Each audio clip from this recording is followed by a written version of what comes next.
Sri Lanka will play South Africa in the second ODI between the sides on the 4th of September at the Premadasa International Cricket Stadium. Having registered a 14-run win in the first game, the hosts lead the series 1-0. Sri Lanka had one of their better days with both bat and ball but had to overcome some nervy moments before they hung on to a narrow victory on Thursday. As expected, the host batting relied heavily on Avishka Fernando and he delivered perfectly. The right-hander was a standout for the Sri Lankans despite a shaky start against the spinners in the middle overs. Dhananjaya De Silva and Charit Asalanka too played valuable hands alongside Fernando, with the latter particularly impressive once again. In the bowling department, it was the spinners who did the damage on a slow track, with Wanindu Hasaranga, Praveen Jayavikrama and Akila Dhananjaya all amongst the wickets.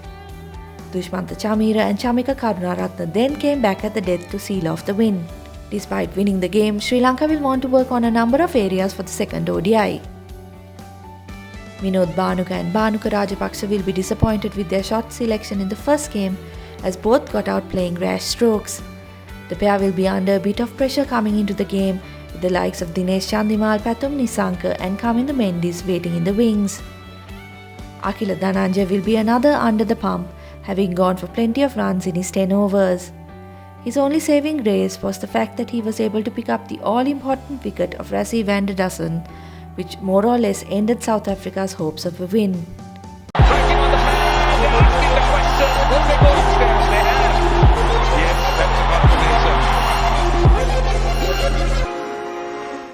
Sri Lanka bombarded the Proteas with spin, but would be surprised by just how well the visitors dealt with Hasaranga, who was foiled to a great degree by the sweeps and reverse sweeps of van der Dussen.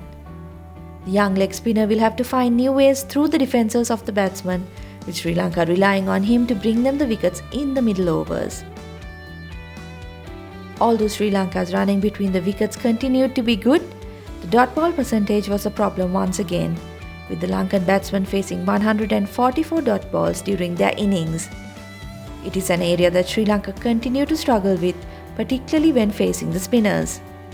Sri Lanka probable 11: Vinod Bhanuka, Avishka Fernando, Bhanuka Rajapaksa, Dhananjaya De Silva, Charit Asalanka, Dasun Shanaka, Wanindu Hasaranga, Chamika Karunaratne, Dushmantha Chameera, Akila Dhananjaya and Praveen Jayavikrama. For the visitors, one would feel that after much of the hype surrounding Kagiso Rabada and Henrik Nokia, the pair couldn't deliver as expected, particularly with the new ball. Neither found the correct length early on in the innings, thus giving away easy scoring opportunities for Sri Lanka's opening pair.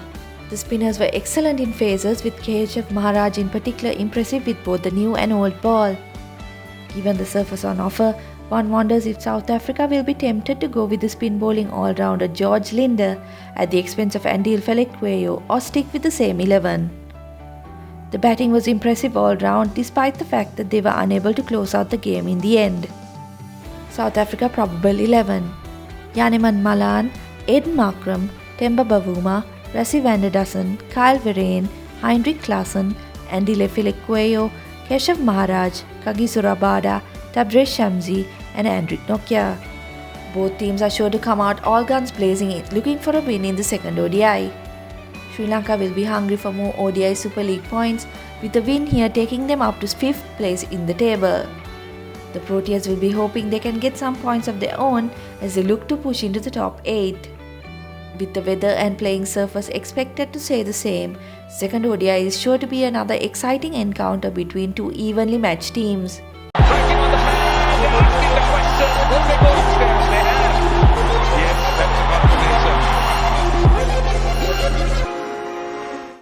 Type the Papare and send to 678 to register. 30 rupees per month. Conditions apply.